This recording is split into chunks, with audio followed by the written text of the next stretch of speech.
Shalom. Shalom. Firman yang aku bawa hari ini bertema tentang domba yang hilang.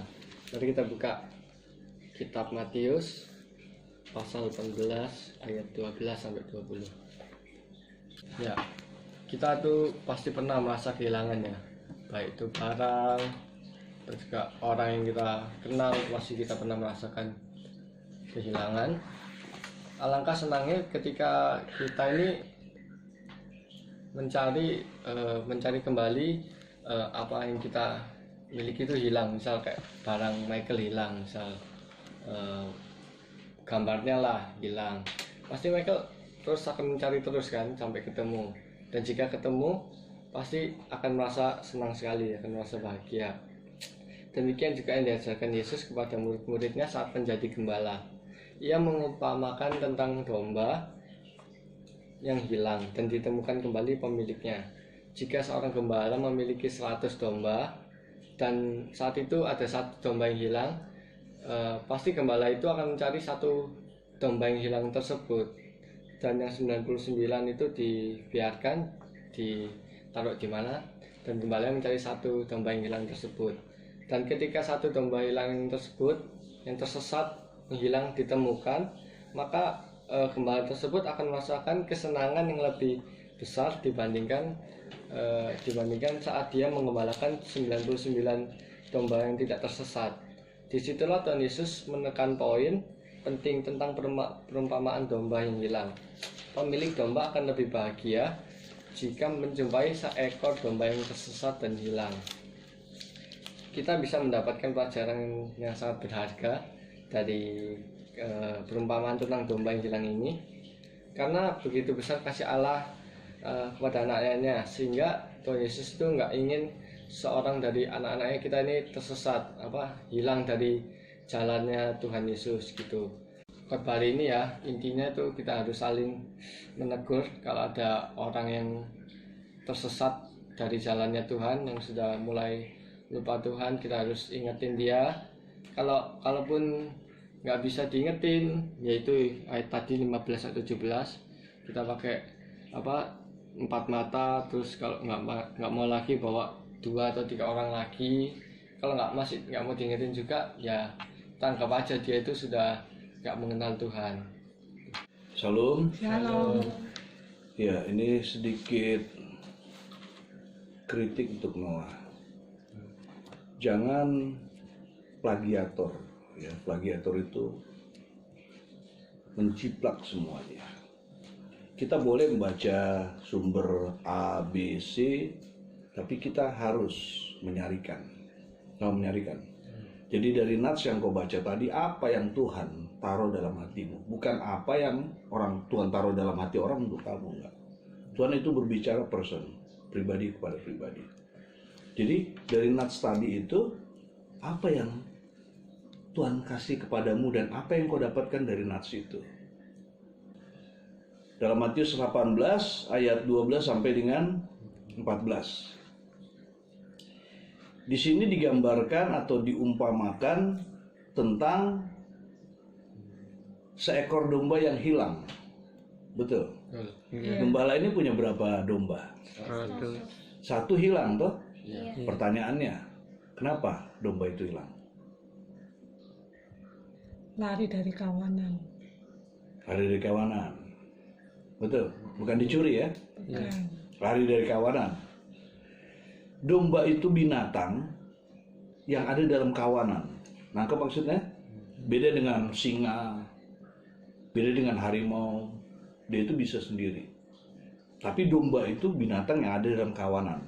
Nah, lalu kemudian dikatakan di sini domba ini hilang. Jadi yang pertama harus kita ketahui bahwa domba ini hilang karena kesalahannya sendiri kan? Iya. Ya, betul. Mami tadi bilang dia lari dari kawanan. Yang kedua, ada hal yang menarik. Kalau yang pertama, domba itu punya potensi untuk hilang bila dia lari dari kawanan.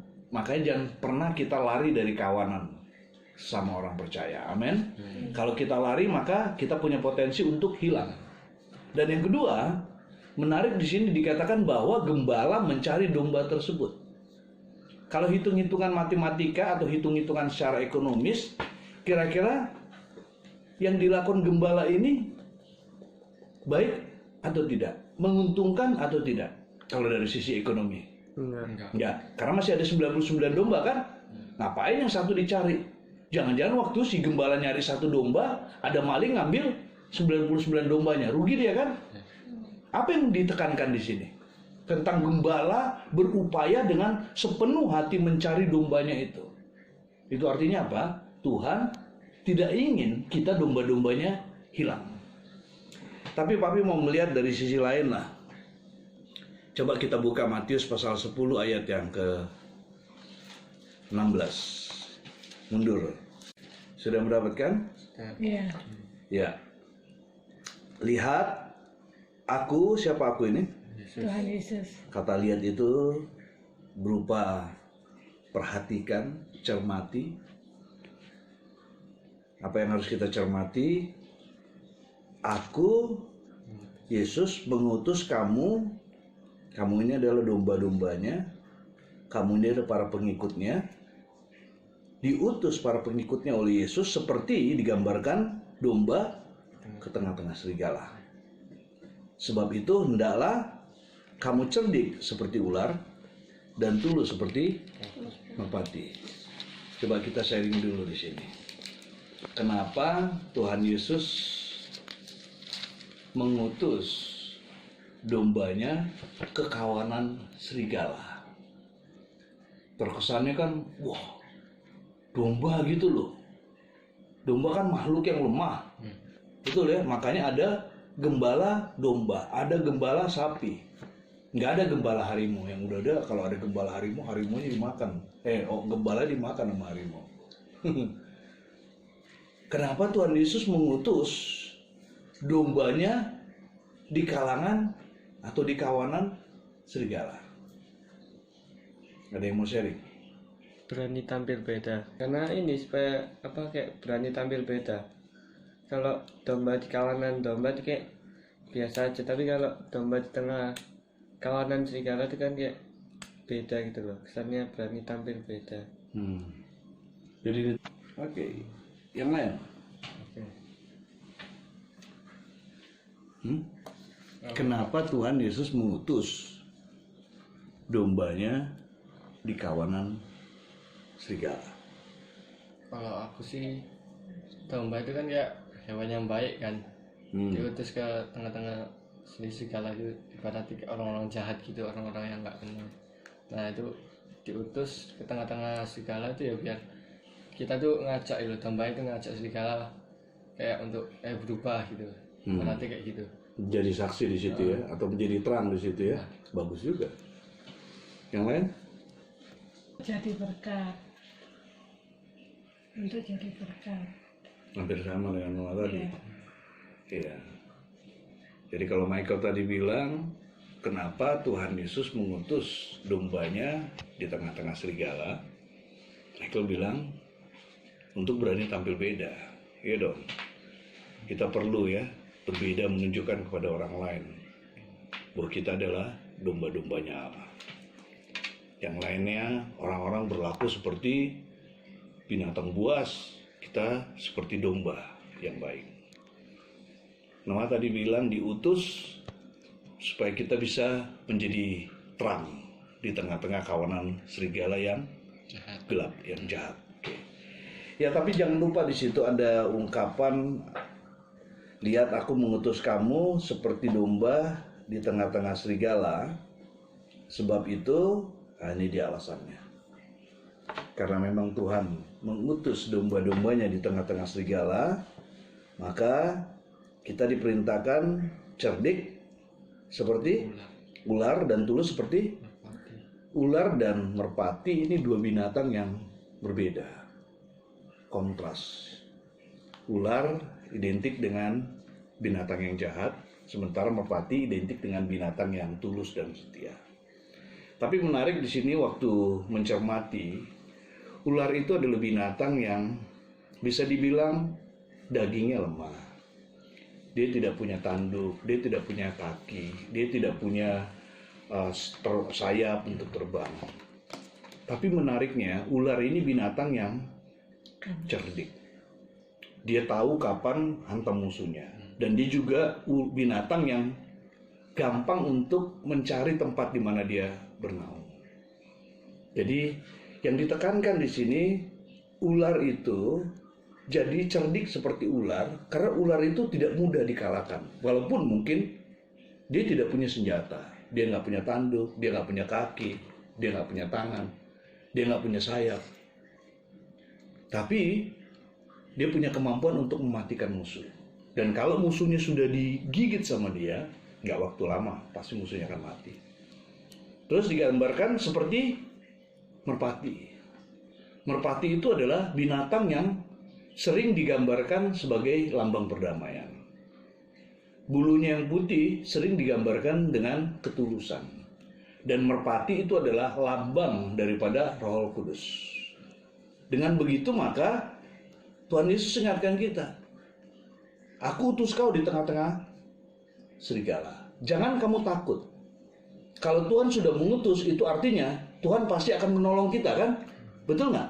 Nggak mungkin kita diutus, kita didiamkan. Noah mau kerja besok, harus ingat ayat ini.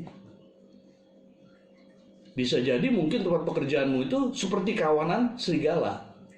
Kau merasa kayak takut, kau merasa nggak mampu, kau merasa seperti kayak sendiri. Waktu itu terjadi, Tuhan ingatkan, aku bersama dengan engkau. Tapi kamu juga harus cerdik dan tulus seperti merpati. Kerjakan pekerjaanmu secara cerdik, tapi juga harus dengan cara yang benar. Sering Papi bilang begini kan, orang percaya itu selalu dikenali dari buahnya, amin? Amin. Buah yang ada pada kita itu bukan syarat agar kita masuk surga. Beda dengan agama lain kan? Di agama lain, pahalamu itu menentukan nasibmu nanti beroleh hidup kekal atau tidak. Jadi ditimbang pahalanya sama perbuatan jahatnya atau dosanya. Kalau pahalanya lebih banyak, maka dia masuk surga. Tapi kalau dosanya lebih banyak, dia masuk neraka. Tapi Alkitab tidak ajarkan gitu. Kita diselamatkan oleh karena kasih karunia Allah, karena kita beriman kepada Yesus. Amin. Tapi kita dituntut untuk mengejar mahkota, mengejar pahala. Pahala perbuatan baik atau mahkota itu kita harus kejar, harus kita dapatkan, tetapi itu bukan syarat masuk surga. Amin. Nanti mahkota itu kita persembahkan kepada Yesus saat di mana? Di surga. Jadi orang percaya masuk surga dengan membawa mahkota. Tapi yang membuat dia masuk ke surga bukan karena mahkotanya. Mahkota itu diberikan saat kita berjumpa dengan Yesus. Itulah yang nanti akan kita lemparkan di kaki Tuhan Yesus. Wahyu pasal 4. Jadi perbuatan baik kita, buah-buah kehidupan kita bukan syarat untuk menentukan kita masuk surga. Tapi menarik di sini, kalau memang kita sudah menjadi orang percaya, harusnya buah-buah itu didapatkan dengan cara yang berkenan di hadapan Tuhan. Papi menawarkan ada 3M cara yang harus kita gunakan agar kita beroleh buah-buah yang berkenan. M yang pertama yaitu mutu. Mutu, M pertama mutu. Pelayanan kita, persembahan kita kepada Tuhan bukanlah persembahan yang asal. Pelayanan kita bukan pelayanan yang ala kadarnya, tapi pelayanan yang bermutu. Sepakat katakan amin? Persembahan yang tidak bercacat celah. Artinya, jangan pernah menjadi orang Kristen sementara dia menghasilkan buah-buah yang asal. Buahnya haruslah buah yang bermutu. M yang pertama, mutunya harus bagus. M yang pertama, mutunya harus bagus. M yang kedua, motifnya. M yang kedua, motifnya harus tulus. Kalau yang pertama, mutunya bagus. M yang kedua, motifnya tulus. Jadi ini M, 3M, dan us 3 us. Yang pertama tadi apa? Mutunya harus bagus. Ya dong, kalau kita ngaku Yesus sebagai Tuhan dan Juru Selamat, mana mungkin kita memberikan yang ala kadarnya. Kita harus memberikan yang bermutu. Amin. Yang kedua, motifnya harus tulus. Jangan pernah kita mengerjakan segala sesuatu untuk cari muka. Jangan kita mengerjakan segala sesuatu karena ada udang di balik batu. Kita mengerjakan, kita menghasilkan buah-buah itu dengan didasari motif untuk menyenangkan hati Tuhan. Kitab Kolose 3 ayat 23 bunyinya apa? Apa saja yang kamu kerjakan, lakukanlah dengan segenap hatimu. Bukan setengah hati, bukan seperempat hati. Segenap hatimu, seperti untuk Tuhan dan bukan untuk manusia. Iya. Nah, saya bersyukur bahwa Tuhan kita itu bukan Tuhan yang melihat semata perbuatan kita. Tapi Tuhan itu adalah Tuhan yang selalu melihat hati kita. Segala sesuatu yang dilakukan tidak dengan hati yang tulus, maka itu tidak berkenan di hadapan Tuhan. Amin. Yang kedua, motifnya tulus. Metodenya kudus. Metode itu cara untuk menyampaikan, atau cara untuk melakukan, atau cara untuk membuat. Metodenya kudus. Jangan pernah menghasilkan buah atau jangan pernah melakukan sesuatu dengan metode yang asal, dengan metode yang tidak kudus, dengan metode yang menghalalkan segala macam cara. Itu kemarin bagus tuh, ada orang kirim quote sama papi. Jadi ceritanya ada seorang kaya, dia bawa narkotika.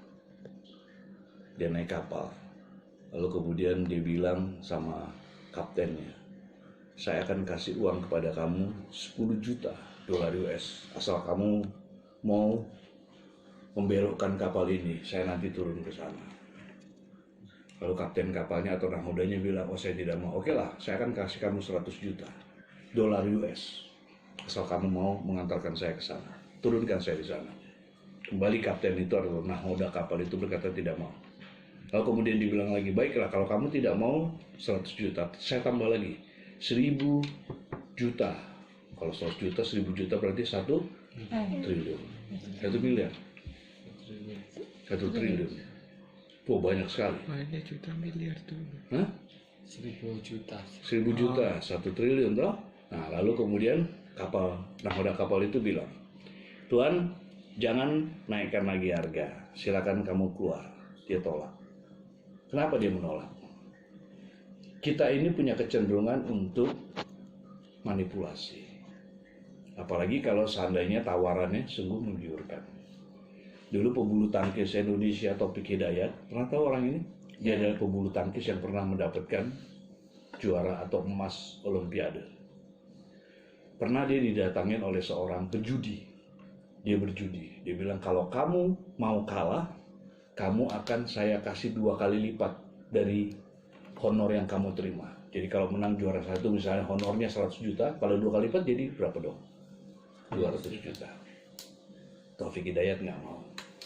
Karena dia tahu ini adalah perbuatan yang nggak benar. Kalau memang kita mau melakukan segala sesuatu untuk Tuhan, maka kita harus menggunakan cara yang kudus. Nggak boleh cara tipu, nggak boleh cara nyakitin orang. Naik ke puncak is okay. Tapi jangan injak kepala orang untuk naik ke puncak. Naik ke puncak harus, karena pada dasar kita bukan ekor, tapi kepala. Amin. Tapi untuk naik ke puncak kita sikut sana, sikut sini. Ini bukan cara yang berkenan. Jadi paling tidak hari ini Tuhan ingatkan kita. Yuk kita cerdik seperti ular. Di tengah kondisi yang semakin sukar, Michael bilang tadi, jangan takut. Kita harus berani menghadapinya. Noah bilang, di tengah-tengah kegelapan, di tengah kawanan serigala, yuk kita jadi domba yang memancarkan kebaikan-kebaikan Allah. Sehingga akhirnya mereka mengenal gembala kita, yaitu Tuhan yang baik. Tapi juga Tuhan Yesus ingatkan kita, mari kita cerdik seperti ular, tulus seperti merpati. Ular binatang yang gak punya tanduk, ular binatang yang gak punya sayap, ular binatang yang gak punya kaki, gak punya tangan, badannya lemah. Larinya juga gampang untuk dikejar, tapi ular kalau seandainya dia sudah menghantam musuhnya, ular pakai cara yang hebat. Dan ular adalah binatang yang tahu kapan untuk bersembunyi, lari dari terkaman musuhnya. Merpati, binatang yang terkesan lemah, tapi dia menjaga kekudusan, menjaga motivasi. Dan binatang paling setia kepada pasangannya adalah merpati. Makanya seringkali pernikahan itu ada gambar burung merpati. Nah, Tuhan Yesus juga menggambarkan bahwa Roh Kudus yang dimintanya untuk diturunkan oleh Bapa itu sering digambarkan dalam wujud burung merpati. Kiranya kita boleh menjadi domba-domba Allah yang bukan terhilang, tapi domba Allah yang cerdik seperti ular dan tulus seperti merpati. Tuhan Yesus memberkati kita. Amin. Amin.